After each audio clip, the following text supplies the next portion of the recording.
आप लोगों में से कई लोगों ने जिक्र किया कि अल्सरेटिव कोलाइटिस के बारे में विस्तार से बताने के लिए और इसमें क्या क्या आप दवाई ले सकते हैं, किस तरीके से इसका ट्रीटमेंट करें, कैसे रिकवरी हो सकती है।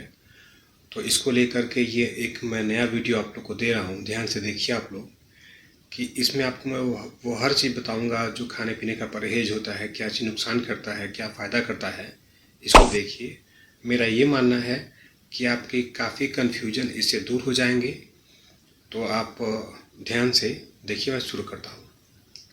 कोलाइटिस की बीमारी अगर किसी को होती है तो ऐसा नहीं कि वो अचानक होगी, उसके सिम्टम बहुत पहले आपको देखने को मिल जाते हैं। जैसे आपने देखा होगा कि बीमारी शुरू होने से पहले जो पेशेंट हैं, खासकर उनके लिए मैं बता रहा हूँ कि वो समझें और जिनको ये बीमारी हो सकती है वो भी समझें। आप कभी पता करेंगे बीमारी क्यों हुई आपको ये, तो इसके बारे में आपको कोई बता नहीं सकता है, लेकिन मेरा जो मानना है मैं आपको वो बताता हूँ कि अल्सरेटिव कोलाइटिस में दिक्कतें लोगों को क्या क्या होती हैं। सबसे पहले बीमारी क्यों होती है, तो मेरा ये मानना है कि जो लोग काफ़ी सेलेक्टेड फूड को अपने लाइफ में लेते हैं उनको ये बीमारी ज़्यादा होती है। और जो लोग ज़्यादा स्पाइसी मसाले मिर्ची का सेवन ज़्यादा करते हैं, लिमिट से ऊपर करते हैं, ये बीमारी उनको होती है। हमारे आयुर्वेद के हिसाब से हम इसको लेकर के चलेंगे, क्योंकि एलोपैथिक में या मॉडर्न साइंस जो भी लोग बताते हैं कि बीमारी क्यों हुई है, तो उनके पास में इसके सोर्सेज अननोन है। लेकिन मेरा मानना सिर्फ दो ही है। या तो आपने अपने खाने पीने पे ध्यान न रखा, मिर्चा मसाला ज़्यादा यूज किया, बाहर का चीज़ ज़्यादा खाया आपने। मिर्च मसाले के साथ में आप ये भी समझिए कि अधिक मीठा, अधिक तीता, अधिक खट्टा, अधिक नमकीन, इनका यूज करने से बीमारी लोगों को हो सकती है। और कुछ कंडीशन में जो पेशेंट होते हैं वो ऐसे मिले हैं कि बताते हैं कि उन्होंने ऐसा किया तो हो गया। कुछ पेशेंट ऐसे होते हैं जो काफ़ी सेलेक्टिव डाइट लेते हैं, जैसे दो ही तीन तरीके की सब्जी उनकी फेवरेट होती है, और कुछ सेलेक्टेड होता है कि हाँ दो ही रोटी उनको खाना है, तीन ही रोटी खाना है, एक रोटी खाना है, थोड़ा चावल खाना है, खिचड़ी खाना है। सेलेक्टेड फूड वाले होते हैं वो। तीसरी कैटेगरी उनकी आती है जो लोग पैकेट बंद फूड पे रिजर्व मतलब डिपेंड करते हैं, उनको भी प्रॉब्लम होती है। लेकिन पैकेट बंद वाले मामले मुझको बहुत कम मिले हैं। ये मामले तब ज़्यादा आपको सेंसिटिव होते हैं जब कोलाइटिस किसी को हो और पैकेट बंद आप सामान खाएंगे, तब ये प्रॉब्लम बढ़ती है, यानी कि बढ़ाने में सपोर्ट ज़्यादा करता है वो, क्योंकि उसमें सोडियम बेंजोएट मिला होता है। तो ये तीन चार चीज़ें हो गई कारण कि कोलाइटिस किस तरीके से होता है, क्यों होता है। अच्छा, अब इसमें बात करेंगे कि कोलाइटिस के लक्षण क्या होते हैं।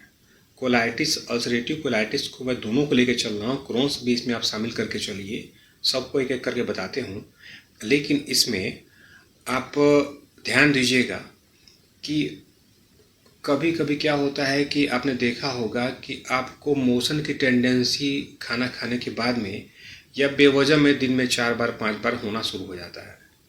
तो कभी कभी तो शरीर आपका अपने आप को डिटॉक्सिफाई करने के लिए साल में 1 बार 2 बार ऐसा डिसेंट्री या कब्जियत करा देता है, जो कि नॉर्मल होता है। लेकिन जब बार बार ये हैबिट में आना शुरू हो जाएगा तो वहाँ पे जा करके ये धीरे धीरे करते करते एक नेचर बना लेगा अपना।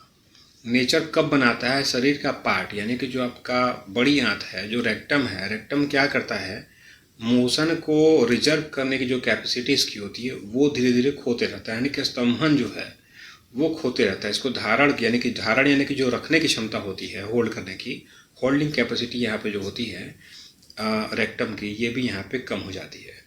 दूसरा, इंटेस्टाइन के अंदर में क्या होता है कि छोटे छोटे घाव हो जाते हैं, जिस आप मान के चलिए कि फोड़ा फुंसी मान के चलिए आप, कुछ जगह की स्किन दरदरी हो जाती है, कुछ जगह की स्किन सेंसिटिव हो जाती है, कहीं पे सूजन हो जाता है, कहीं से ब्लड निकलता है। अल्सरेटिव कोलाइटिस में, क्रोन्स में तो ब्लड होता है, वो तो मेजर कॉम्प्लिकेशन इस चीज़ के हैं। लेकिन कभी आईबीडी आईबीएस वगैरह जो होता है कोलाइटिस वगैरह, जो ब्लड की मात्रा लगभग नहीं आती है, आती ही नहीं है। इसमें केवल मोशन की टाइमिंग बढ़ जाती है, 3 बार 4 बार 5 बार हो जाता है। लेकिन जब कंट्रोल नहीं होगा तो उस कंडीशन में आप दवाई खाते पीते हैं बेवजह की, तो उसे धीरे धीरे करते करते जब बीमारी आपकी पुरानी होती है तो एक समय ऐसा आएगा कि ये आपका आईबीडी है, आईबीएस है, फिर कोलाइटिस, फिर अल्सरेटिव कोलाइटिस, फिर आपका क्रॉन्स डिजीज। अब तक मैंने देखा है कि अल्सरेटिव कोलाइटिस अगर किसी इंसान को हो या कोलाइटिस हो, मान लीजिए कोलाइटिस है, तो आप कोई भी ट्रीटमेंट करते हैं, खासकर मॉडर्न साइंस को लेकर के, तो कोलाइटिस आपका धीरे धीरे कन्वर्ट होता है अल्सरेटिव कोलाइटिस में, और अल्सरेटिव कोलाइटिस धीरे धीरे करके कन्वर्ट होता है क्रॉन्स डिजीज में। जब क्रॉन्स होता है तो आंतों के आर पार छाले दिखाई देने शुरू हो जाते हैं, घाव दिखाई देने शुरू हो जाते हैं, और मोशन में ब्लड की क्वांटिटी बढ़ जाती है, यानी कि जितनी बार जाएंगे उतनी बार ब्लड आपको देखने को मिलेगा। तो बहुत लोग इसमें टैपिंग करते हैं, बहुत लोग सर्जरी करके वो एरिया काट करके निकाल देते हैं, लेकिन ये आपके शरीर का नेचर होता है, वो कोई परमानेंट सोल्यूशन नहीं है। जैसा कि आप लोग पता कर चुके होंगे या पता करेंगे कभी, तो वो कोई परमानेंट सोल्यूशन नहीं होता है। तो ये तो होती हैं दिक्कतें इसमें कि मोशन बार बार का होना, ब्लड आना मोशन में, आपको पेट में ऐंठन मरोड़, कोई भी आप चीज़ खा लेंगे तो आपको पचेगा नहीं, ऐंठन मरोड़ दस्त हो जाएगा आपको। अब बात करते हैं इसमें कि इसमें आपको खाना क्या चाहिए। खाने के बाद बताते हैं आपको कि इसमें आपको इसका इलाज कैसे करना चाहिए। एक फाइनल ओपिनियन देंगे इलाज के लिए, परहेज बताएंगे। देखिए, अगर आपको कोलाइटिस की प्रॉब्लम है, चाहे अल्सरेटिव कोलाइटिस की प्रॉब्लम है, चाहे IBD, IBS, क्रॉन्स कुछ भी हो, तो सबसे पहले कुछ चीज़ को बिल्कुल आप स्टॉप करिए। जैसे लाल मिर्चा, गरम मसाला, मीट मसाला, इसको आप स्टॉप करिए। नहीं लेना है मतलब नहीं लेना आपको। इसके बाद से दूध से बने कोई चीज़ मत लीजिए, या ऐसा कोई चीज़ न लें जिसमें फर्मेंटेशन हो। सलाद खाते हैं तो जो आपके सलाद वाली चीज़ें ज़मीन के अंदर होती हैं उनको धोने के बाद में काटिए, गर्म पानी में डालिए और फिर निकाल करके आप रख करके खा सकते हैं। लेकिन जो ज़मीन के नीचे चीज़ें होती हैं उसको डायरेक्ट साफ़ करके छील करके नहीं खाना आपको, क्योंकि डस्ट पार्टिकल में बैक्टीरिया भी होते हैं जो क्या करते हैं कि आपके इंटेस्टाइन में जा करके फर्मेंटेशन कर देते हैं। इसीलिए बहुत लोग को सलाद खाते हुए देखा हो नुकसान कर देगा। खीरा खा सकते हैं, खीरा ऊपर होता है, छील करके खा सकते हैं, कोई दिक्कत नहीं है, लेकिन डिपेंड करता है किसको ये सूट करता है। अब बात करते हैं सब्जियों का। सब्जियों में क्या है कि जो सब्जियां कॉन्स्टिपेटेड हैं उसको नहीं लेना है। जैसे उड़द, मसूर, बैगन, भिंडी, सेम, कटहल, अरबी, ये सब आपको नहीं लेना होता है। राजमा, मटर, आपके जो छोले होते हैं, काबुली चना होते हैं, ये सब आपको नहीं लेने होते हैं। इसके बाद से आपको लेना क्या है, तो लेने में आपको जो चीज़ें जल्दी पच जाएँ, जैसे में लौकी, परवल, तरोई, टिंडा, कद्दू, ये जल्दी पचते हैं, आप इनको अप्लाई करिए। पालक का साग ले लीजिए। कॉन्स्टिपेटेड साग में आपके बथुआ, चौलाई और सरसों का साग जो है, मेथी का साग कॉन्स्टिपेटेड है तो कभी कभी कोलाइटिस को जंप करता है, लेकिन वो भी हल्का फुल्का आप ले सकते हो, उससे कोई दिक्कत इतनी नहीं होगी आपको। फल में आपको क्या लेना है, फल में इसमें केला नुकसान करता है। केला आपको वही फ़ायदा करेगा जिसमें कार्बाइड न पड़ा हुआ हो, वो आप ले सकते हैं हल्का फुल्का, रेयर केस में कभी हफ्ता 10 दिन में एक बार, नहीं तो रोज़ आप नहीं ले सकते हैं। बाकी जो खट्टे फल होते हैं, खट्टे फल को आपको नहीं लेने होते हैं। खट्टे फल आपके कोलाइटिस के प्रॉब्लम को बढ़ाते हैं हमेशा। जैसे आपका सेब है, जैसे आपका संतरा है, और पाइनएप्पल हो गया, आपका ये अंगूर हो गया, ये सब नहीं लेना, नुकसान करेगा आपको, इसमें इससे बचें आप। अब बात करते हैं इसमें आपको अनाज में गेहूं की मात्रा कम कर दीजिए, जौ लीजिए। जौ ज्वार लेंगे, रागी लेंगे, वो फ़ायदा करेगा आपको। गेहूं कोलाइटिस को हमेशा जम करके बढ़ाता है, तो गेहूं की मात्रा कम से कम यूज करें। ये हो गया आपका डाइट। कितना खाएं, जितना पचे उतना खाइए, ऐसा कोई बाउंडेशन नहीं है आपको। अच्छा, दूसरा इसमें एक बताते हैं आपको कि लोग सोचते हैं कि आयुर्वेदिक अगर इलाज करते हैं तो आयुर्वेदिक करें कि एलोपैथिक करें, क्या करें। तो देखिए, आयुर्वेद इलाज करना आपको है तो आयुर्वेद के हिसाब से आपको रहना होगा। मैं जो भी बता रहा हूँ आपको आयुर्वेद के हिसाब से ही बता रहा हूँ। जब आपको अल्सरेटिव कोलाइटिस की प्रॉब्लम होती है तो आप कोई भी ट्रीटमेंट करते हैं, एलोपैथिक, आयुर्वेदिक, होम्योपैथिक, कोई भी ट्रीटमेंट आप करते हैं, तो कभी कभी वक्त बेवक्त आप टेंशन लेते हैं, आप रात में सोते नहीं हैं, कहीं झगड़ा हो गया, दिमाग आपका अपसेट हो गया, तो उस कंडीशन में आपको जो भी बीमारियां होती हैं, कोलाइटिस ही नहीं, जो भी बीमारियां होती हैं वो कुछ देर के लिए जम कर जाती हैं। गठिया वगैरह भी जो भी होगा जम कर जाएगा आपको। तो जब कोई बीमारी अचानक आपकी जम करती है, हल्का सा दिक्कत करती है, तो वहाँ पे आप ये मत सोचिए कि आपको इलाज नहीं करना है। ये आपके रूटीन के पैरामीटर हैं जो कि चलते रहते हैं जब तक कि रोग पे पूरा कंट्रोल नहीं होता है। लेकिन आयुर्वेदिक ट्रीटमेंट करेंगे आप तो सबसे बेहतर एक सोल्यूशन होता है आपको इस बीमारी को जड़ से ख़त्म करने के लिए। जड़ से ख़त्म करने की बात अगर आप सोचेंगे तो हो सकता है कि आपको यह है कि होगा कैसे जड़ से ख़त्म, किस कंडीशन में होता है, वो मैं बता रहा हूँ आपको। अल्सरेटिव कोलाइटिस में जो ट्रीटमेंट करना होता है आयुर्वेद में, तो आयुर्वेद में क्या होता है कि हमेशा जो ट्रीटमेंट होता है वो आपको रूट कॉज पे होता है, रोग के कारण पे होता है, सिम्टम पर नहीं होता है। तो आयुर्वेद में क्या होता है कि इसमें कोई स्टेरॉइड नहीं देता आपको। इसमें हम रोग के कारण भी पकड़ते हैं कि अगर आपके आंतों के अंदर में छाले हैं तो हमको छालों को ठीक करना है, यानी कि बढ़े हुए पित्त को हमको ठीक करना है। ये एक सिंपल पैरामीटर आयुर्वेद का होता है, इस पे ही हम चलते हैं। अब दवाइयों की बात करें तो आप लोग बहुत दवाई खाते होंगे, एलोपैथिक करते हैं तो सोचते हैं कि आयुर्वेद पे शिफ्ट करें, कैसे करें। तो अगर आप कोई स्टेरॉइड नहीं ले रहे हैं तो आप इमीडिएट शिफ्ट करते हैं, 100% आप आयुर्वेद पे शिफ्ट कर सकते हैं।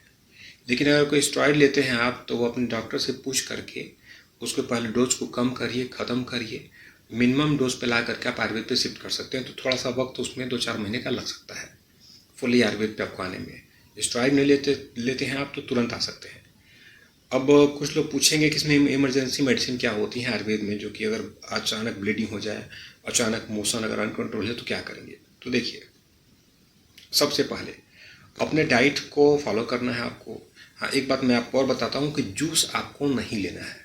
कोशिश करिए कि फलों को चबा करके खाएं। सेब है, अनार है, पपीता है, बबूगोशा हो गया, इन सबको आप चबा करके खा सकते हैं, फ़ायदा करेगा आपको।